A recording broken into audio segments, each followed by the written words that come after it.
Hi, my name's Ben, and I'll be your guide on the path to better LEGO building. After watching my videos, your creations should be stronger, have better playability, and be better looking.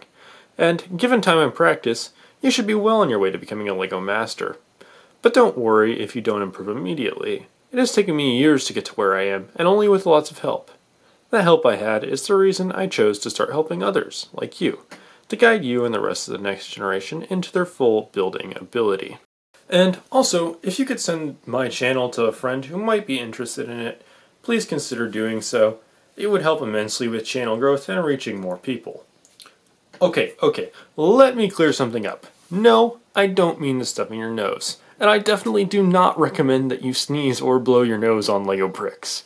I mean the technique SNOT, or SNOT, standing for studs not on top. Basically, the studs, those little knobs that you can see on the top of LEGO pieces, like the ones in my hands or behind me, would not be facing up. Instead, they'd be facing sideways or even straight down. With a bit of practice, you can achieve an extraordinarily high level of detail using SNOT. SNOT is a very difficult technique to completely master and will probably take a decent bit of time before you're able to fully utilize it.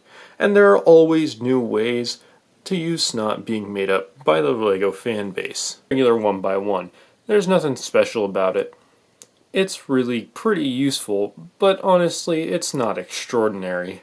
I do recommend picking them up because there are certain scenarios where it is by far the best piece to use it. And now this piece, which is very similar to the last one, but it has studs on opposite sides, having 2 studs in total, not counting the one that is always on the top of LEGO bricks. It's pretty useful. You can stick things like LEGO lightsaber blades through it, and make weird 2-sided things that you couldn't really make with other pieces, at least very well. Then we have this piece, which has studs on adjacent sides. It's pretty useful.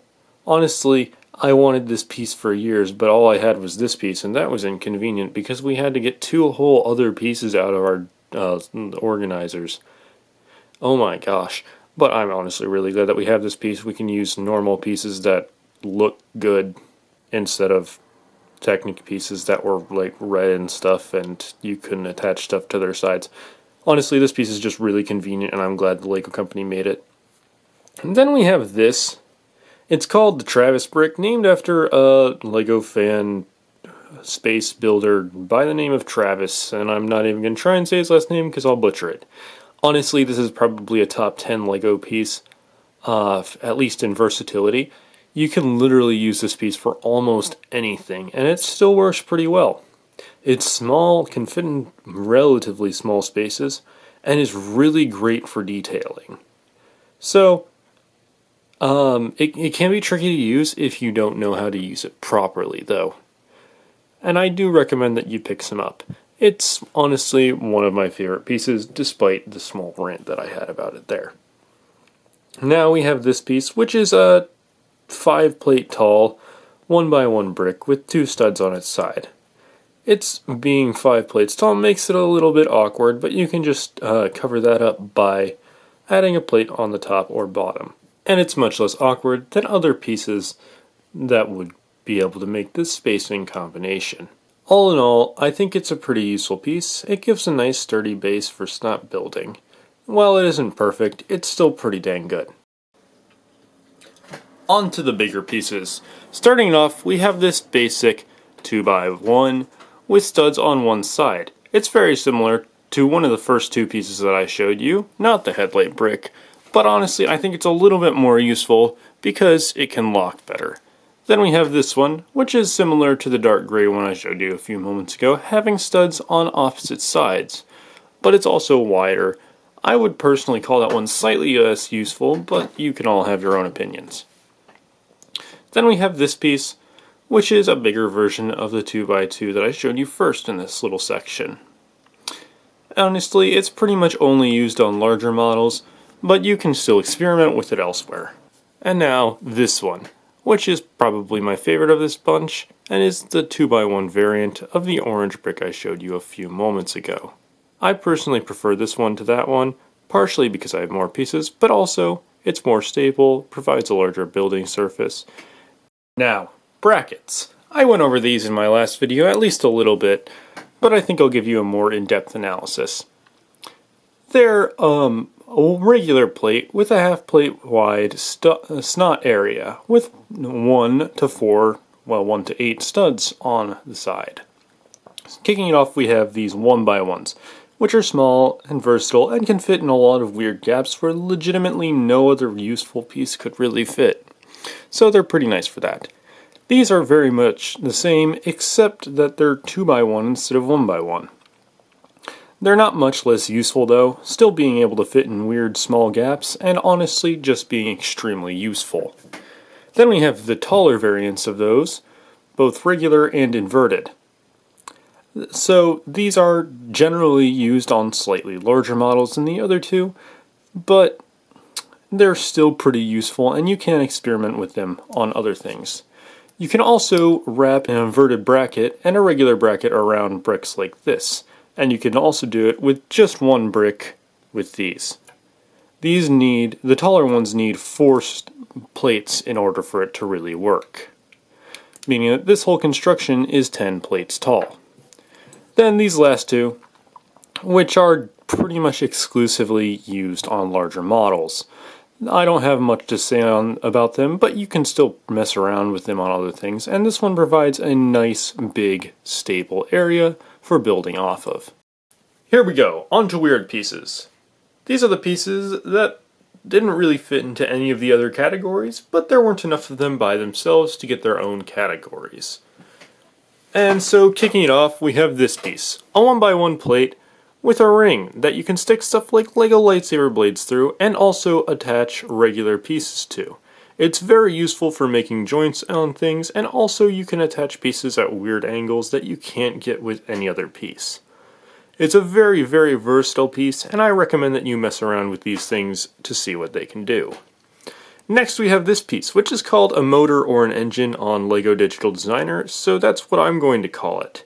It's another very versatile SNOT piece, which will now and forevermore be known as SNOT Pieces.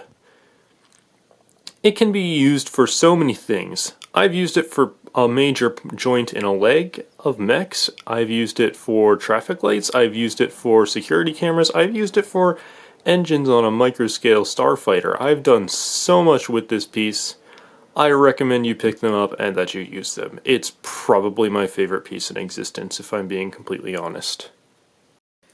Alright, so this piece is a different one. It's a 4x1 SNOT piece, which is generally used for the front of cars. I did have them in my locked cars video. You probably saw it then if you saw that video, which I should link either in the description or in a card above. It's pretty useful. You can use it for quite a few things, but it's mostly used for the front end of, or the rear end of cars. I forgot to mention earlier, but there's a version of this piece that has a thinner ring on the front. I don't have any, and I think LEGO stopped producing them, so if you find them, cool. But anyway, this piece is one of my most used pieces, like the motor from earlier. It's a 2x2 plate with an extra plate so that you can have studs, and there's also a 6x2 version of it that's just kind of longer and has twice as many studs on the front. But this piece is more useful in my opinion. There are definitely scenarios where I'd rather use the 6x2 one, but this one is personally my favorite of the two, and it can fit in so many spaces that's just kind of weird. This part makes it a little bit odd and bulky to use. It sometimes takes some little building shenanigans to make it fit, but it's pretty good. And this piece, I have nothing to say about this piece, but you should be able to see the LEGO logo in there. I don't know where it came from, what it was used for, or anything. If I have to guess, it's for building a roof or something. That's my best guess. And these, which I've basically only ever seen used for, like, part of a dump truck bed. I think I've only seen them in like 2 sets ever.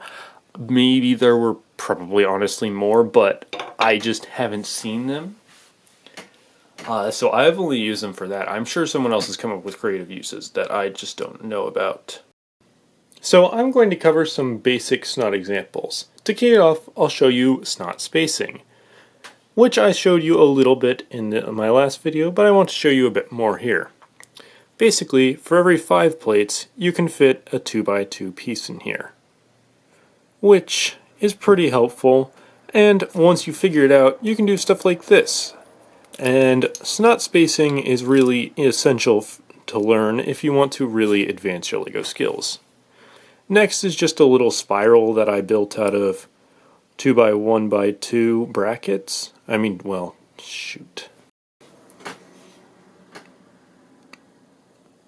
Next is just a little spiral that I built out of 2x1x1 brackets of the regular variety. I think that this is interesting, and you can do stuff similar to this with it, making a weird kind of squarish shape that I think looks interesting. Then you can do it with other pieces like these regular 2x1x2 brackets, and also with the inverted variants of both of these. It's very simple, and I think it could be used in interesting ways, though I honestly haven't experimented much with it. Then we have this, which is kind of something that I just built to be able to build off of at every angle. I'm not really sure how consistent it would be or how well the pieces would fit together. Actually, probably none of the sides would really fit together, but I built it as a loose, rough example of something that you can do with SNOT building. Then we have this, which uses one of the pieces that I don't really know what to do with. But I think that this can make like an interesting kind of, I don't know, edge of a dump truck or something, with little bits of detail on top of here to make it look a little bit more interesting. So now we're going to cover this, which is something that is able to hold a lot of SNOT details very stably, if correctly placed in a model. To build it, you need 2 of these regular SNOT bricks, 2 of these, and 1 of these. Of course, you can keep on repeating this, and it doesn't really matter, but this is just how you basically build it. The important thing is, when you use one of these, or one of these are the pieces that have to go together like this. Otherwise, it will not work because the spacing is incorrect. Then we have what I like to call the Minecraft cactus, which is basically several inverted brackets placed on a brick with several regular brackets. It can be used to make very, very boxy cacti. Alright, now we've got this, which is something that I just built to show you the versatility of this piece. It can be used in many ways that is unexpected and honestly can fit in some weird places. However, it can be kind of awkward if you don't know how to use it correctly. Then we have this, which is something I built out of headlight bricks. I think I attempted to make a cube illusion thing, but it didn't quite work, I don't think.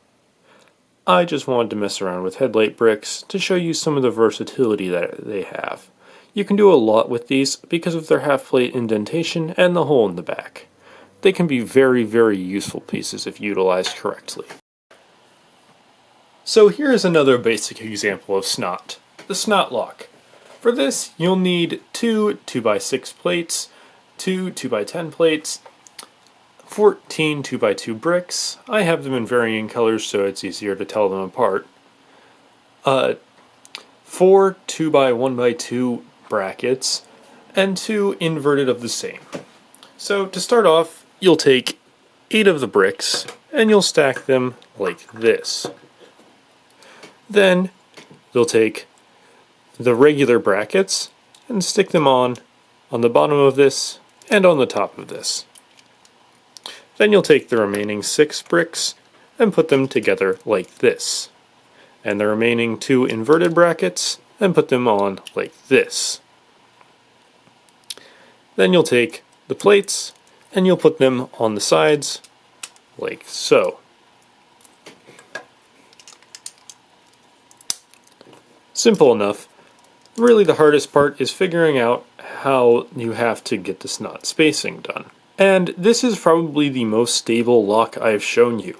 It's very hard to move this, mostly because it has 3 separate anchor points.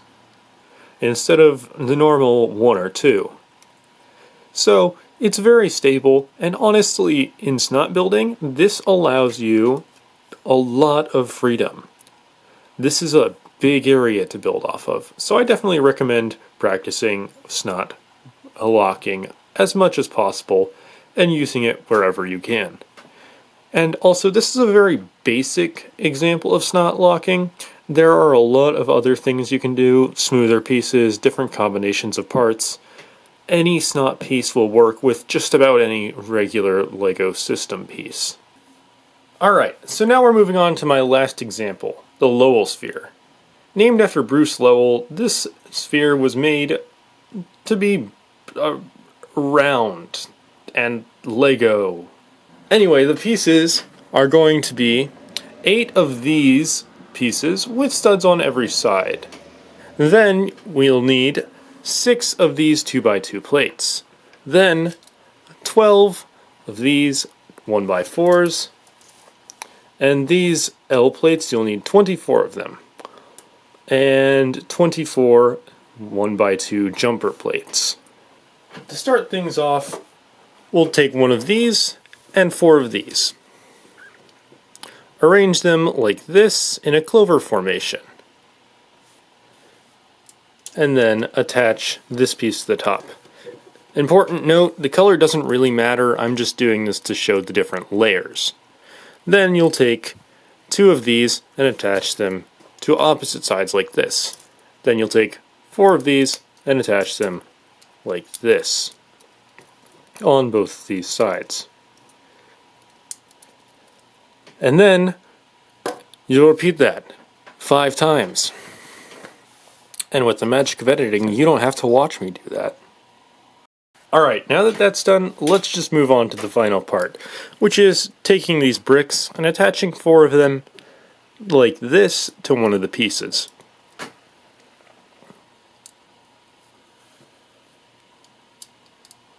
And then, naturally, you're going to mirror this with another piece.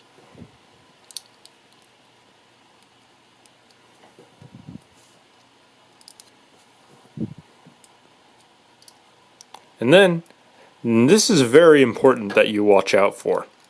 You have to make sure that these are never facing the same way, because first of all, it won't fit. The jumper plates are never facing the same way, because it won't fit, and also it won't look as good.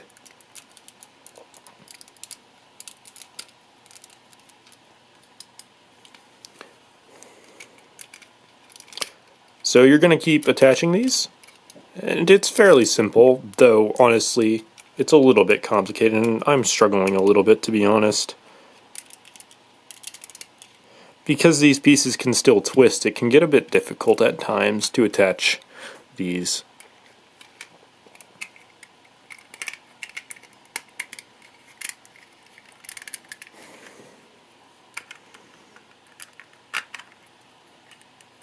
And there you go, the Lowell Sphere. It's about as good as you can possibly get with LEGO.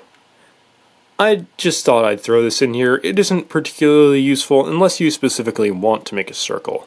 And if you really want LEGO imprintable instructions, I will link Bruce Lowell's website where he has instructions for this down in the description below.